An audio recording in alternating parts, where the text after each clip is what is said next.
is Tuesday, January 11, 2011. I'm at the home of Mr. Curtis. He is a person. Hey, you there? Okay. Yeah, this is the whistleblower, the federal whistleblower. Okay. At the New York skyline. Go ahead. Bang! That's what I'm talking about. Woo! Whoa, whoa, whoa. We getting deep here. What's this? Oh, just Whoa! part of history. Whoa! Part of history. Part of history. You go ahead, brother. You go It's ahead. sad, but it's part of history. Part of history. So this is the big Watusi Mandingo mixed super field Negro. Yes. All right. Well, you know, I put that whole skit together, and I finally see what it's supposed. That's what I'm talking One of about. your veterans drew that. Yeah. Yeah. One brother from Haiti did this. Yes. Outstanding. Nice place. Well, we can see you're not one of the impoverished, downtrodden, who's like one of these guys right here. Oh, no. See? No. That's Martin Luther King. That's Malcolm X, Elijah Muhammad, Frederick Douglass, all right here. And then this brother right here is what? Bang! Got the chains on his brain when these guys do not. Those guys are out there, and this guy is not. And that slave castle's door is busted, and the key's right there, and he still ain't walking away from that. Scared to leave. Damn! Scared to leave. And that's my guy right here. That's my guy right here, Malcolm X. That's him right here. Well, let me see what else we got here. But, oh my, this is the one! Yeah.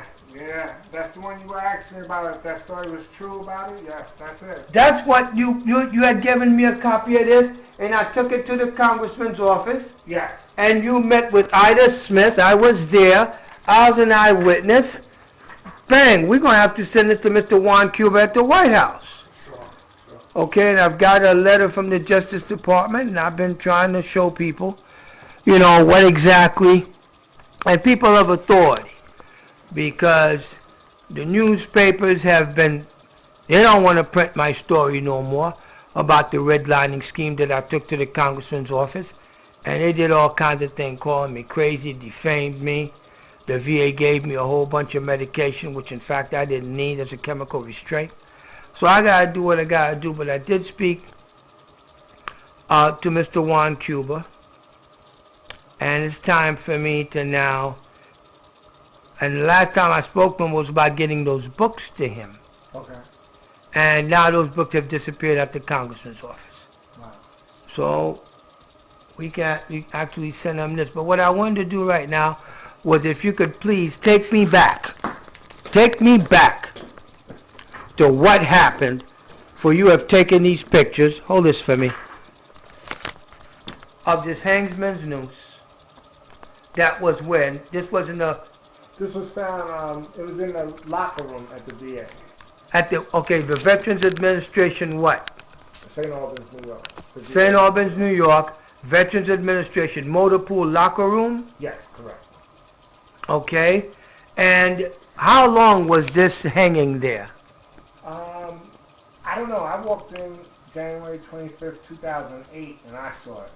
But, Now, January 25th, 2008, and that's when you first saw that. correct. And it stayed there for how long?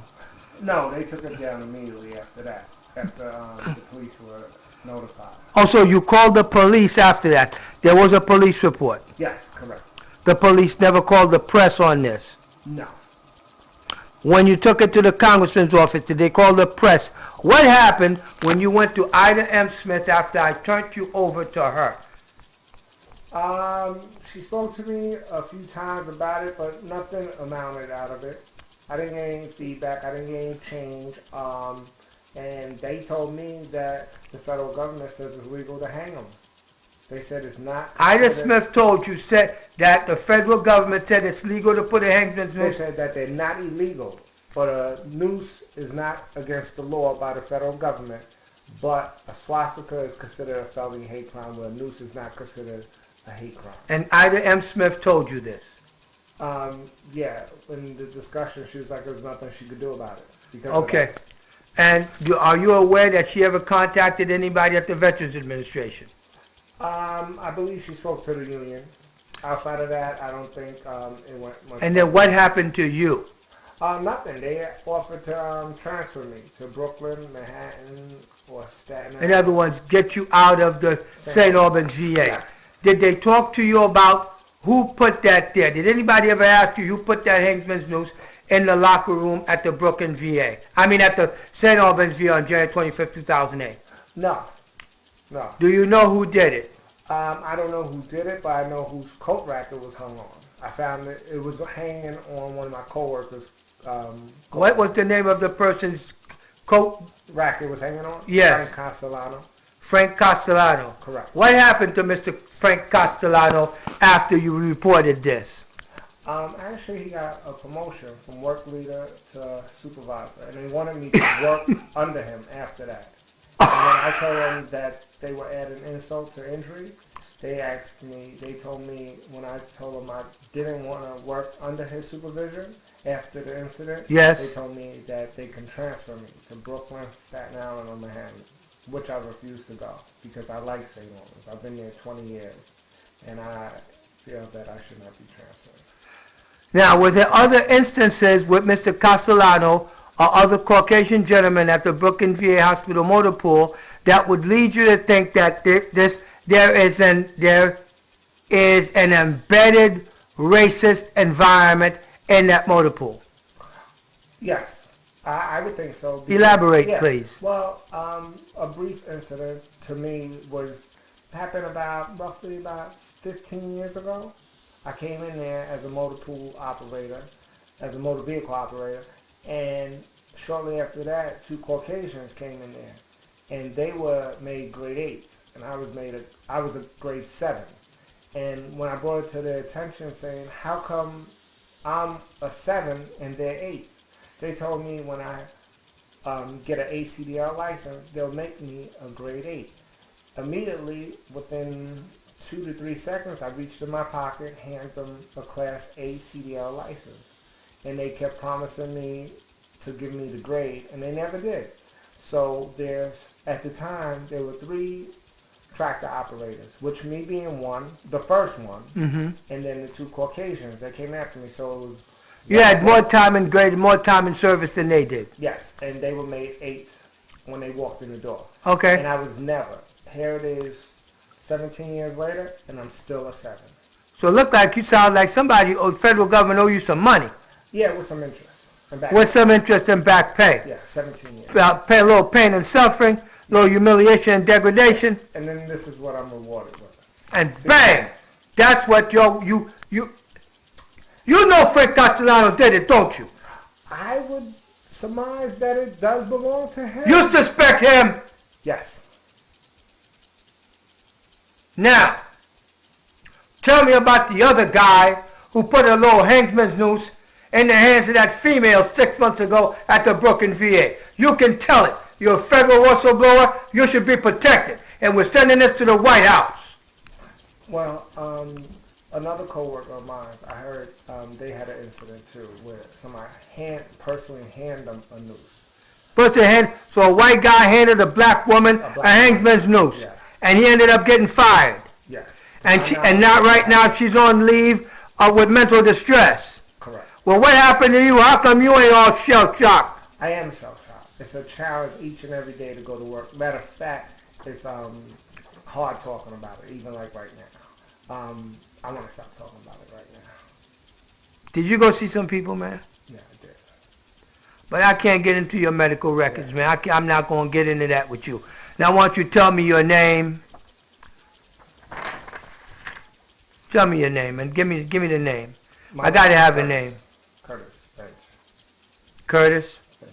You work at the Brooklyn VA? St. Albans. St. Albans VA? Correct. And you've been there 20 years?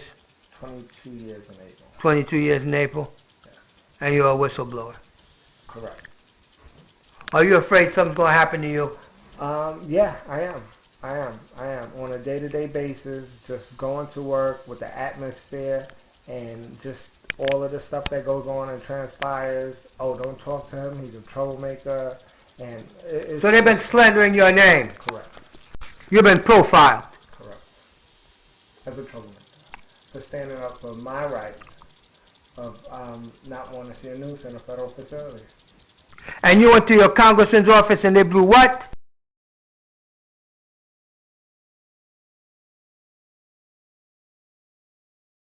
This is Dr. Philip Dries. Today is my birthday, December 23rd, 2011. I'm 55 years old.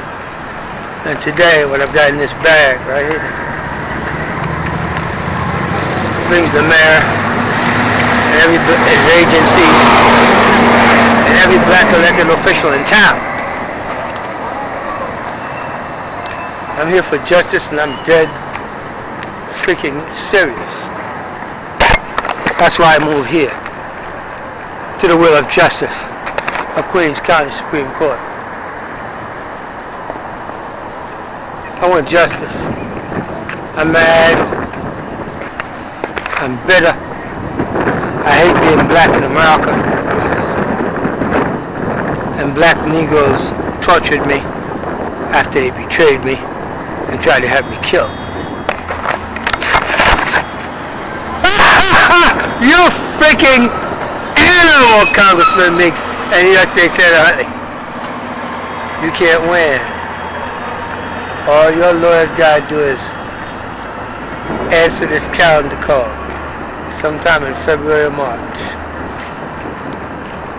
Inside your mama. Well, we're going out today and for goodies, she says. And now, I don't know, for some reason, it just shocked me. He says, I like that Mercedes in the driveway. Yeah. Well, we're going to hang out with our buddy Lucas today. We're going to go to the VA. Take care of a little business. So that's it. Personal log. Wednesday, October 14, 2010. The story of my life. We're going to go to the VA. Well, she's got her stuff to do. Me, I gotta go talk to my people about what are we going to do about this referral to the Justice Department, since they already had said, sent the thing to the congressman, 2 letters to the congressman, 2 years in a row. And guess what? Nobody did anything. Sophia King says she did something about sending something to the Justice Department. Let's go see what it is, because it was under her watch that everybody was walking around calling me crazy at the congressman's office, and I know it because they said it to me when I called up there and said I was Lawrence Sterling. So we got to go now. See you later. Bye bye. I'm White Boy, right here on the 161st Street, across from the barber shop. Bro, I've been giving cigarettes away to black people in the neighborhood since I got here. That's the last one I got. I can't give you no more. White Boy, what is this? Don't film me, Dries. I'm not filming you. Just put your voice on. Because, no. I don't want nothing to do with it. No, all right then, what? Don't film me. I don't want to be on YouTube. You don't want to be on YouTube. Or do you look like you're on YouTube? Can I just say... Does it look like you're on Can I YouTube? just say, Dries, we thought you were dead. That's it. Oh, fuck that. That's it. They're fucking with the politicians. Yeah, we thought... What? Yeah. They nobody said. We Yo, thought- do you see yourself there? We thought the man got you, Dries. Obama gonna come Them motherfuckers tried to kill my black ass. Obama gonna come here and social shoot your ass. Put that away. Alright, put it away. We thought the man got you, Dries. The fuck. Play ball. No ball. Yeah. This is the log for Friday, January 21st, 2011, 1/21/11. Yeah, I've been kind of like, haven't been keeping up with the dates as much as I should have been, because I was under a lot of stress and a lot of pressure, considering what in the hell happened to me when I was in Florida. Started as a bad disappointment. That turned out into a real nice job as an account executive. or an advertising agency. Got my new grandmama down there. Got me a friend, a couple friends. Hey Mark, hey Gene. What's up, sugar love? I'm gonna be blasting your video. Bang! That's what I'm talking about. Well, are you guys with me here? Are you really with me? Mwah! Good boy, good girl.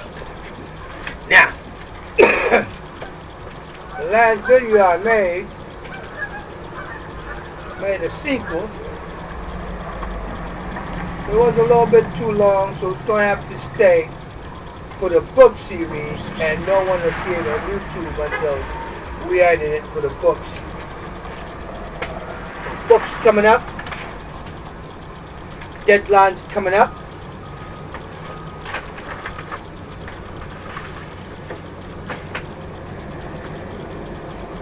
Wow, look at me and this good-looking guy, that's the governor. Isn't that nice? The manuscript is almost ready.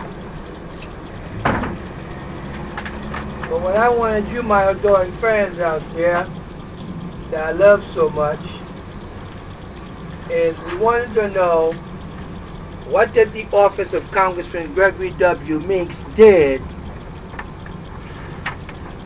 when the federal whistleblower brought him this.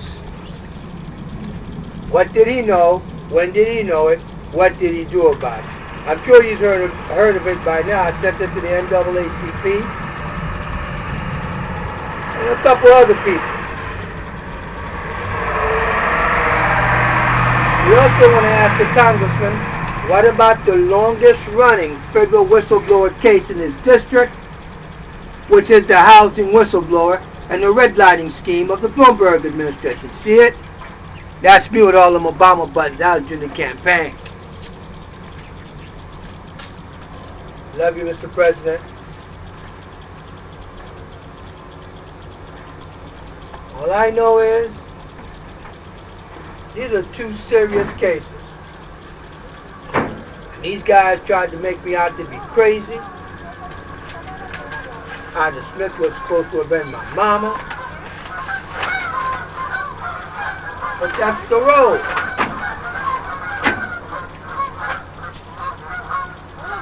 Yeah. Canadian geese.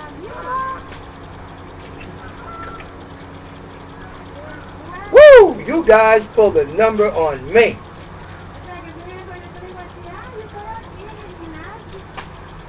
You guys had the VA give me medication. Ida Smith, you violated the Privacy Act of 1974 and the New York State is the HIPAA law. You violated that, Ida Smith. Because you even told me, I'm the one testifying against you. You told me, you told the Thompson campaign I was bipolar unless I took my medication. Where you get a medical education from, girl? Woman, I mean. When I said you were just like my mother, I meant my biological mother. First thing you asking me, are you taking responsibility for this?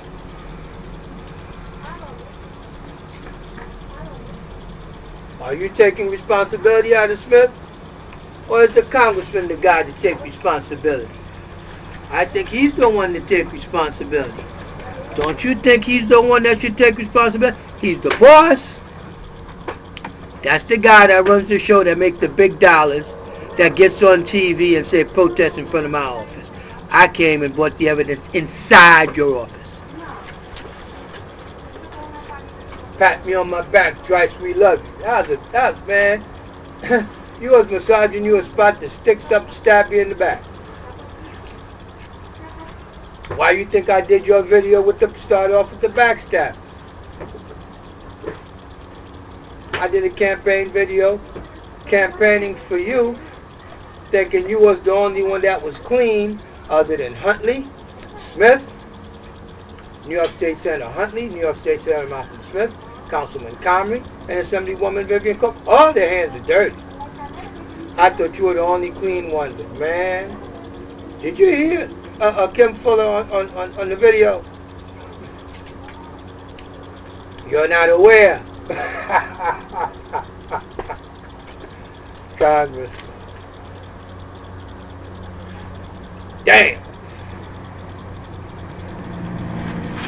Let me show you what I got on you, man.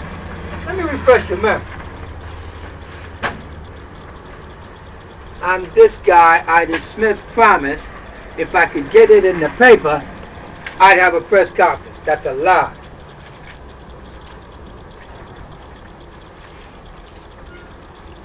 Y'all covered up this. Y'all covered this up. Y'all covered this up. And you're a black guy, you're a congressman in a federal facility, you covered this up. You should be put out of office. Ethics Committee should be looking into you, man. There's a Republican House now. Let's see if they're going to do something. Okay? This is not a joke. You guys ruined my life. Watch him take all my money, everything I owned, and you got your Indian medicine woman massaging me, trying to get me to move and go to Tennessee. You guys obstructed justice. Suborning perjury. The videotape I got of Ida, that's suborning perjury, man. When you're telling people to do things. She blaming her bosses. Wanted to blow smoke up in me, did you? Came to America as an immigrant. I still got a green card. And I'm getting freedom in America through Russians. You black folks in them political offices ought to be ashamed of yourself, because what you did to me, you do to your own African Americans too, and they ain't got what it takes to do what I'm doing to you right now. I'm putting you on blast out in the street. I'm putting all your business in the street. I ain't got no violence. I ain't got nothing but just wanting to laugh at you. Watch you exposed and looking bad. Looking bad. Watch you exposed and looking bad. It's the only thing I got. That's my only tool, the only weapon I got. I have no other weapons. And y'all want to call the FBI and say there's nothing wrong with me. Something wrong with that story. There's got to be more to that story.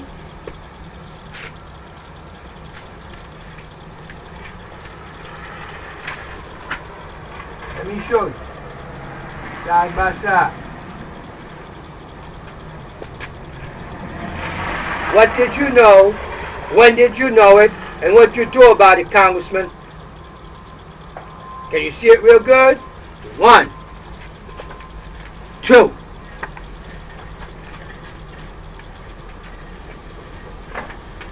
And that's you right back here.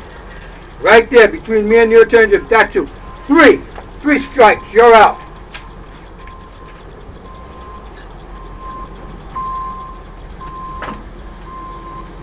I don't know what kind of damn kid of yours y'all think I am.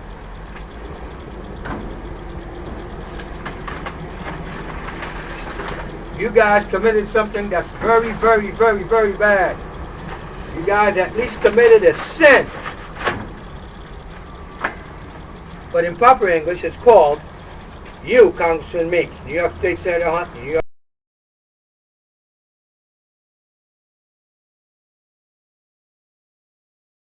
State Senator Malcolm Smith, Assemblywoman Vivian Cook, Councilman Comrie. You too, Al Sharpton. I've been blasting you all this stuff for the longest. You guys committed heresy against American social doctrine, living by a black law. You're wrong. And I'm the guy to tell it to you, and I'm going to take you to court, and I'm going to show you. I am not your son or your kid or any freaking body you ought to be playing with. You have your nice freaking day. January 21, 2011.